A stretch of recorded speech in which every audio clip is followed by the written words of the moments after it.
4 দিন হয়ে গেল আমার বাগান পরিষ্কার করে দিয়ে গেছে যে লোক লাগিয়েছিলাম। আর এই 4 দিনের মধ্যে এইভাবেই আমার টবগুলো পড়ে রয়েছে। কারণ যেদিন ওরা কাজ করেছে তোমাদেরকে দেখিয়েছি ব্লগে যে কী হারে বৃষ্টি হয়েছিল, ঠিক মতন শেষের দিকে কাজগুলো ওরা করে উঠতে পারেনি। যে একদম ঠিকঠাক মতন করে দিয়ে যাবে সেগুলো করতে পারেনি শেষ দিকটাতে। প্রথম দিকে ভালোই কাজবাজ করছিল। যাই হোক, এবার টবগুলো এভাবে পড়ে রয়েছে। ওরা রাখতে চেয়েছিল ঠিকঠাকভাবে দেয়ালের দিকে, আমি না করেছি কারণ ওরা ওই বৃষ্টির মধ্যে ঝাড় দিতে পারছিল না। তা আমি বললাম আমি ওগুলো গুছিয়ে নেব, তোমরা যাও, চলে যাও। ওরা ওদিক এদিক কাজ করে কিছুটা পরিষ্কার করে ঠিক মতো কাজ করতে পারিনি, যেহেতু বৃষ্টিটা হয়ে গেল, যার জন্য অনেক সময়ও নষ্ট হয়েছে এবং অনেক ক্ষতিও হয়েছে। কাজ টাজ ঠিক মতো হয়নি, একটু অসম্পূর্ণ ছিল কাজ। সেটা আমি পরে করিয়ে নিয়েছি আরেক দিন ডেকে, সেটা অবশ্যই তোমাদেরকে দেখাবো। তো এইটা যেহেতু আমার মোটামুটি 10-12 দিন আগের ভিডিও, ওই গতকাল যেটা আমি পোস্ট করেছি তার 2 দিন পরে এই ভিডিওটা করেছি। কারণ ভিডিও করবার মতন আমার কোনো ক্ষমতাই ছিল না। আমি একদম বিছানায় শোয়া, আমার শারীরিক পরিস্থিতি খুবই খারাপ। শুধু যে জ্বর সর্দি কাশি তা নয়, বিভিন্ন রকম প্রবলেম হচ্ছে আমার শরীরে। যাই হোক, খুবই অসুস্থ আমি। সেই অবস্থাতে আজকে একটু বিছানা থেকে নেমেছি, কর্তামশাই কাজে চলে গেছে, একটু রান্নাবান্না করে দিলাম, 1 পদ ভাত তাই নিয়েই চলে গেছে। তো আমাকে বলেছে রেস্ট করতে ঘরে, ডাক্তারও বলেছে রেস্ট করতে, কিন্তু আমি পারলাম না, এগুলো আর দেখা যাচ্ছে না, তাই নেমে পড়লাম কাজে। তো এই পরিষ্কার করে টবগুলোকে ভালো করে গুছিয়ে নিলাম। আর টবের কিছু আগাছা ছিল, সেগুলো তো ওরা পরিষ্কার করে দিয়ে যায়নি, ওগুলো ওদেরই করার কথা ছিল, কিন্তু ওই যে বললাম বৃষ্টির জন্য পারিনি। তো সেগুলো আমি একটু করে তারপরে টবের যত শুকনো পাতা সব পরিষ্কার করি, যেগুলো আর কি করি আমি সব সময়। তো সেগুলো করে একটু গুছিয়ে, কোনোভাবে একটু গুছিয়ে রেখে তারপরে ভাবছি ঘরে যাব। তো এই দিকটা তো একটু পরিষ্কার না করলে নয়, কর্তামশাইয়ের তার সময় হয়ে ওঠে না, সেই বিকেল 5টায় ঘরে আসবে। আর এতদিন তো দুজনেরই অসুস্থতার মধ্যে কাটলো। ও একটু সুস্থ হতে না হতে, ওর সুস্থতা এখনও আসেনি, কারণ ও এখনও অসুস্থ, শরীর খুবই দুর্বল, সেই নিয়েই কাজে যাচ্ছে। আর কত ছুটি কাটাবে? ছুটি কাটালে তো আর চলবে না, কারণ আমাদের তাহলে সংসার অচল হয়ে যাবে। তো সেই কারণে আমি বললাম তুমি চলে যাও। শুভ সকাল বন্ধুরা, অপর্ণা ক্রিয়েশনে তোমাদেরকে জানাচ্ছি অনেক অনেক শুভেচ্ছা আর আমার ভালোবাসা। আজকে 7 দিন পর ভিডিও করছি। ঘরে দুজনেরই শরীর খুব খারাপ, যার জন্য সঠিকভাবে একদমই ভিডিও করতে পারিনি। কয়েকটা ছোট ছোট ভিডিও করে রেখেছিলাম, যেগুলো আমি শর্টে আমি দিয়েছি, ছেড়েছিলাম। আর কিচ্ছু নেই আমার, মানে গ্যালারিতে যেগুলো আছে সেগুলো এডিট করা নয়, সেই সুযোগটাও পাইনি, সময়টাও পাইনি, এবং শরীরের অবস্থা খুবই খারাপ, আর মনের অবস্থাটাও খুব খারাপ আমার। যাক, আজকের থেকে আবার ভিডিও করা শুরু করলাম। তোমরা একটু অ্যাডজাস্ট করে নিও আমার সাথে। আর এটা আমি খুবই দুঃখের সাথে তোমাদেরকে বলছি। আর আমার শরীরটা সত্যিকারের খুব অসুস্থ, তোমরা হয়তো বুঝতে পারছো কিছুটা। শুধু যে জ্বর সর্দি কাশি তা নয়, আমার ভিতরের কিছু প্রবলেম বোধহয় আছে, জানি না আমি, সেটা আমার গতকাল ব্লাড নিয়ে গেছেন একজন, আর রিপোর্ট বোধহয় আজ দেবে। রিপোর্ট কি দেয় অবশ্যই তোমাদেরকে জানাবো। তোমাদের সাথে আমি সব কিছু যখন শেয়ার করি নিশ্চয়ই শেয়ার করব। তো ডাক্তার দেখিয়েছিলাম, সে ডাক্তারের রিপোর্ট কি বেরোলো, মোটামুটি কতটুকু কি ঠিকঠাক, সেটুকু অবশ্যই তোমাদের সাথে শেয়ার করব। শরীরটা খুবই দুর্বল লাগে, মাথা ঘোরাচ্ছে, মাথা ঘুরিয়ে পড়েও যাচ্ছি কয়েকবার। মনের জোরে কাজ করি। ঘর একদম অগোছালো হয়ে ছড়িয়ে ছিটিয়ে রয়েছে, কেউ বলবে না ওটা আমার ঘর। মানে আর কি বলবো তোমাদেরকে, বাইরের কথাটা ছেড়েই দিলাম, মানে ঘরের এই যে বসে আছি ঘরের ভেতর, ঘরের বাইরে যে সেটার কথা তো আমি ছেড়েই দিলাম। যে উঠোন বাগান এগুলো পরিষ্কার পরিচ্ছন্ন করা সেটা বাদই দিয়ে দিলাম। ঘরের ভিতরের যা অবস্থা তোমরা দেখলে বলবে দিদিভাই তোমার ঘরের এরকম অবস্থা হয়ে রয়েছে কেন, মানে এবার তোমরা অবাক হয়ে যাবে। হ্যাঁ বুঝবে হয়তো আমার শরীরটা ভালো না বলেই, দুজনেরই শরীর খারাপ হয়ে গেছে, কে কাকে দেখবো। এই বয়সকালে সন্তান জন্ম দিয়ে সন্তানের কাছ থেকে কোনো কিছু আশা করা নেই। এটাই আমি প্রত্যেকটা বাবা মায়ের উদ্দেশ্যে বলবো, কখনো আমার সমকক্ষ যারা আছো, মানে আমার সমবয়সী এই বয়সে, কখনো সন্তানদের কাছ থেকে কেউ কখনো সন্তান কিছু করবে, ছেলেই হোক বা মেয়েই হোক, তারা আমাকে দেখবে বা তাদের কাছ থেকে আমি কিছু আশা করবই না, করা উচিত না আমি মনে করি। এক মেয়ে বিয়ে দিয়ে দিলে সে চলে যায় শ্বশুরবাড়ি, তাদের অধীনেই হয়ে যায়। আমি যে এতগুলো বছর জন্ম দিয়ে লালন করলাম পালন করলাম মানুষ করলাম, মেয়েই হোক কিংবা ছেলেই হোক, প্রতিটা বাবা মায়ের উদ্দেশ্য করে আমি বলছি, বাবা মাকে খুব যাদের মানে আর্থিক পরিস্থিতি ভালো একটু সচ্ছল, তারা একদম তৈরি হয়ে যাও এখন থেকেই।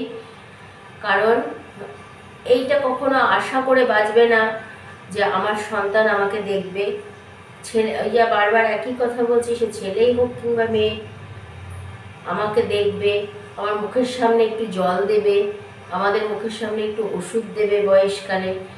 এইটা একদম আশা করা মানে সেগুড়ে বালি। নিজের মতো করে বাঁচতে হবে। যাদের আর্থিক পরিস্থিতি ভালো তারা লোক রেখে নেবে, যাদের পরিস্থিতি ভালো না তারা কষ্ট পেয়ে মুখ চলে যাবে। এইরকমভাবেই যেতে হবে, কিছু করার নেই। তো আমারও সেই রকমই একটা জায়গায় এসছে, কারণ আজকে ডাক্তারবাবু আমাকে যা টেস্ট দিয়েছে তোমাদের সাথে একটু শেয়ার করি। সেই টেস্টের যা মূল্য, টেস্ট করার জন্য যে মূল্য লাগবে সেটা আমার ঘরের আমার হাজবেন্ডের হচ্ছে 1 মাসের স্যালারি পেমেন্ট যেটাকে বলি। তো আমাদের মতো মানুষের পক্ষে বেঁচে থাকাটা খুবই কষ্টের। হয়তো তোমরা বলবে দিদিভাই ভিডিওতে তো দেখি তোমার ঘর ভারী ভালো। হ্যাঁ, আমার বানানো ঘর নয় এটা, আমি খালি বানিয়েছি এই ডাইনিং রুমটা, উপরে অ্যাসবেস্টার দেওয়া, রান্নাঘরটা উপরে অ্যাসবেস্টার দেওয়া একটু বানিয়ে নিয়েছিলাম এই বেশ মোটামুটি 4-5 বছর আগে। আর বাদবাকি যত ঘর আছে ওগুলো আমার শ্বশুরমশাইয়ের বানানো ঘর, সেগুলোকে আমি একটু রিপেয়ার করে রং করে বসবাস করছি, মানে বসবাসের উপযোগী বানিয়ে নিয়ে করছি। কারণ এই বাড়িটা অনেক পুরনো দিনের বাড়িঘর, যেহেতু আমার সাধ্যের মধ্যে আমি যতটুকু পেরেছি গুছিয়ে নিয়ে এই ঘরে থাকছি। এটা আমার বানানো ঘর নয়, নিজের আয় ইনকামের টাকা দিয়ে আমি ঘর বানাতে পারিনি, আমার সেই ক্ষমতা আসেনি। সেখানে আমি আমার নিজস্ব চিকিৎসা করব, এটা তো ভাবা অনেক অনেক মানে দুঃসাধ্য ব্যাপার, ভাবতেই পারি না। তো আমরা ওরকমভাবেই কোনো রকমভাবে চিকিৎসা করে দুজন থাকি। এই ছোটোখাটো টুকিটাকি শরীর খারাপ করলে আমরা এই ডাক্তারের কাছ থেকে একটু ওষুধ নিয়ে এসে, বা ডাক্তার বলতে কী বলছি, ওষুধের দোকান থেকে একটু বলে শরীর খারাপের কথা বলে ওষুধ নিয়ে এসে আমরা খাই। এইভাবে আমরা আছি, জানি না কতক্ষণ এরকমভাবেই চলবে। যাই যেটা বলছিলাম, ঘর দুয়ার খুব একদম অগোছলে হয়ে রয়েছে, ঘর দুয়ারের অবস্থা খুবই খারাপ, কাজ করতে পারছি না, কিছু গুছাতে পারছি না, খেতে পারছি না, এর মধ্যে ওষুধ খেতে হচ্ছে বলে আবার দুটো ফুটাতেও হচ্ছে উনুনে, রান্না করে নিতে হচ্ছে। তো তা না হলে কর্তামশাইয়ের এদিকে কাজ বন্ধ ছিল, আজকে 7 দিন ধরে ছুটিতে রয়েছে। আমার জন্য আবার 3-4 দিন ছুটি নিতে হলো, কারণ আমি খুবই অসুস্থ, যেহেতু একদমই অসুস্থ। কালকে টেস্ট করতে এসেছিল, করার জন্য ব্লাড নিতে এসেছিল, সেজন্য কালকে থেকে যেতে হয়েছে। কারণ এমনিতেই আমার মাথা ঘোরাচ্ছে, আবার এই ব্লাড নিলে যদি কিছু একটু প্রবলেম হয়, একা সংসার, সেই কারণে প্রথমে সে কালকেও কাজে যায়নি। এবার কতদিন কাজ বন্ধ দেবে? ওর কাজের নিয়ম হচ্ছে কাজে না গেলে ও টাকা পাবে না, টাকা কাটিং হয়ে যাবে। তো সেই কারণে কাজে আজকে যেতে হয়েছে, কাজে যেতে চলে গেছে আজকে। আর কতদিন বন্ধ দেবে? আমি বললাম চলে যাও, আমি ঠিক থাকবো। আমার যদি সেরকম খুব প্রবলেম হয়, আমার পাশে কাকিমা রয়েছে, প্রতিবেশী কাকিমা, যারা প্রতিবেশীরা রয়েছে আশেপাশে, কাকিমা, পিসি, মাসি, যাই হোক, কারোকে না কারোকে ডাকবো, ঠিক হেল্প পাবো। তুমি কাজে যাও। তো সে কাজে চলে গেছে। সকালবেলা উঠে ডিমের ঝোল ভাত রান্না করে দিয়েছি কর্তামশাইকে। আর কি বলবো তোমাদের সাথে, অনেক কিছু শেয়ার করে ফেললাম, কিছু জানালাম, কিছু বোঝালাম, এইটুকুই আর কি। কতটুকু কি বোঝাতে পারলাম জানি না। এই হচ্ছে আমার শরীরের হাল। আর সকালে উঠে আজকে বাইরেটা কিছুটা পরিষ্কার করেছি, ওই 7 দিন আগে পরিষ্কার করে দিয়ে গেছে, আজকে আমি হাত দিতে পারলাম। তো ছেলেটা আমার বাড়িতে কোদাল, শাবল এসব রেখে যায়, যেহেতু অনেক দূরে। তোমাদের তো আগেও বললাম, এই ব্যাপারটা বলেছিলাম ভিডিওতে, মানে আমি আমার ভিডিওতে শেয়ার করেছি যে অনেক দূরের গ্রামে থাকে, সেখানে কোদাল বই নিয়ে যায় না। ওগুলো কোদাল মানে যত কিছু ওর জিনিসপত্র আছে আমার বাড়িতেই রাখে। তো ও এসেছিল, কোথায় কাজ আছে আজকে, তো সেখানে যাবে কোদাল নিতে। আমি বললাম তুমি আরেকদিন আমার সাথে থাকো, থেকে একটু বাগানটা পরিষ্কার করো, আমিও সঙ্গে থাকবো। বলছে না না, তোমাকে থাকতে হবে না, আমি করে দেবো তোমাকে। আমি আর একটা দিন হাফ বেলা করলেই হবে, একটু পরিষ্কার করা, একটু ঝাড় দিয়ে দেওয়া।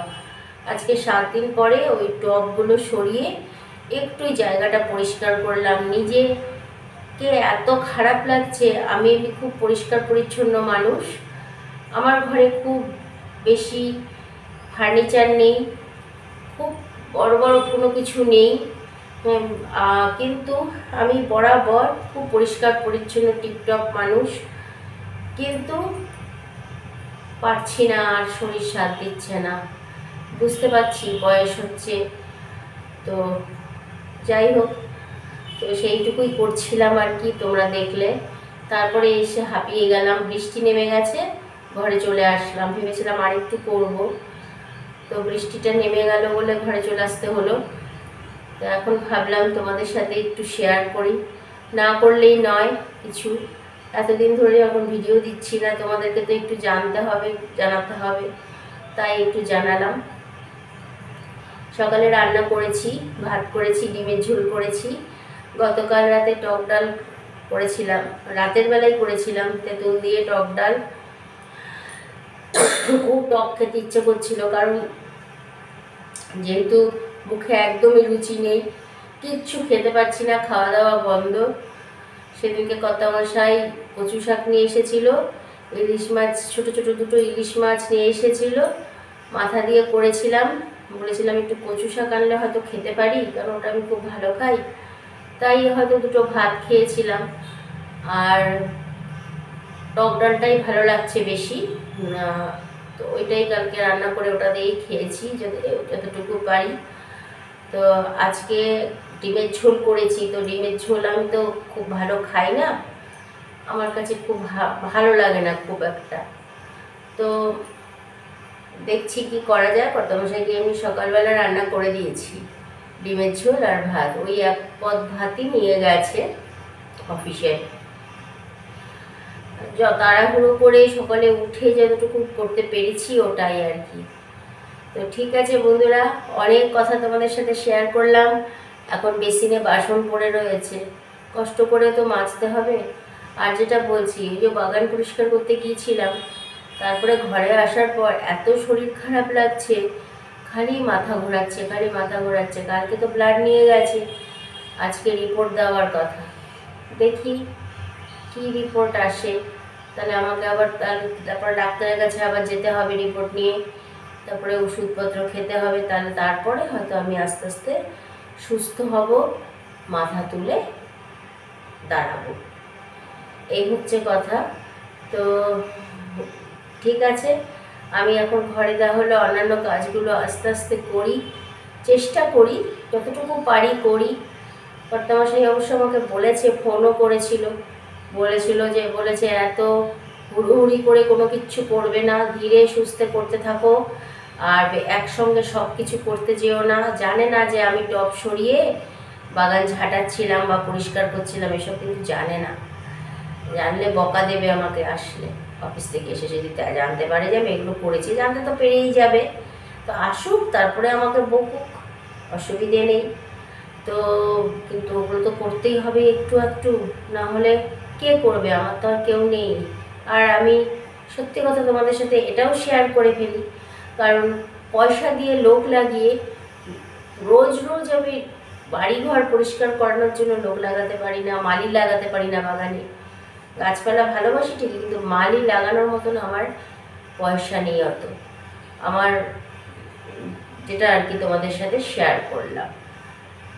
ঠিক আছে বন্ধুরা, অন্যান্য কাজবাজ করি, হাত দেই, এরপরে আবার তোমাদের সাথে কথা হবে। এখন তাহলে রাখি আপাতত।